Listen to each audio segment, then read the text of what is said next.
Всем привет! В данном видео покажу и расскажу, как можно смазать двухрядный подшипник закрытого типа без никакого специнструмента, просто и эффективно, который используется много-много где, но самое часто на автомобилях, на автомобильной ступице для колеса. И они выглядят закрытого типа вот так. Они большие, широкие и двухрядные. Еще бывают подшипники иногда вот такие двухрядные. Вот я разобрал, показываю. Два ряда шариков, но сепаратор один. Также они бывают закрытого типа, но и на автомобилях бывают открытого типа вот такие подшипники. Также используются на ступицах и, как правило, их смазать очень легко. Снимаешь барабан тормозной или обойму и смазываешь при помощи шприца со смазкой.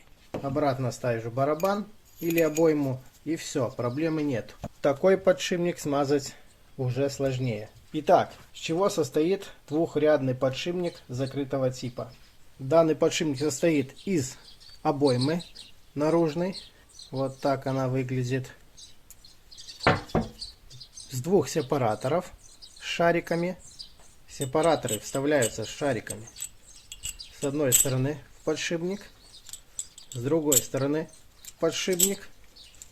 И получается один ряд, второй ряд подшипников. Поэтому двухрядный подшипник так и называется. Дальше идет внутренний сальник и одна половина внутренней обоймы. Потом идет наружный сальник. С обратной стороны также идет внутренний сальник и вторая половина внутренней обоймы. И также наружный второй сальник. И получается в сборе вот такой двухрядный подшипник. Теперь, чтобы нам смазать двухрядный подшипник, ступичный подшипник, будет нужен шприц. Шприц я уже заправил смазкой. Заправляется вот таким принципом. Вытягивается одна часть шприца, заправляется туда смазка, вставляется часть вторая шприца обратно. И, как видим, смазочка наша вылазит. Дальше подбирается трубочка, мягкая, тоненькая. Надевается на кончик шприца. Берем плоскогубцы и сплющиваем кончик нашей трубки.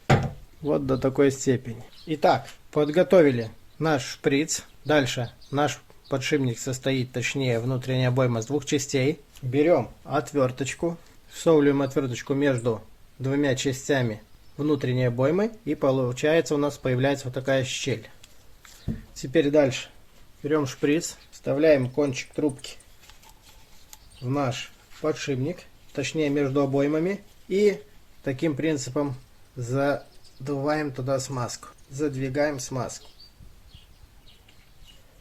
Покручиваем слегка и передвигаем нашу трубочку подальше в подшипнике. Вот таким принципом. Также и отверточку переставляем, раздвигаем обойму. Так. Дальше отвертку вставляем. Задвигаем смазочку. Еще передвигаемся. И так по кругу, пока не дойдем до того места, где мы начали задвигать смазку в подшипник. Должна смазка быть термостойкая, выдерживать температуру от 150 градусов до 200 градусов. Смазка начала, как видим, по кругу уже выливаться с подшипника. Значит, мы забили подшипник смазкой. Выдвигаем трубку, выдвигаем отвертку. И, как видим, наш подшипник по кругу забитый смазкой. Излишки выбираем. Вот и все. Смазали подшипник.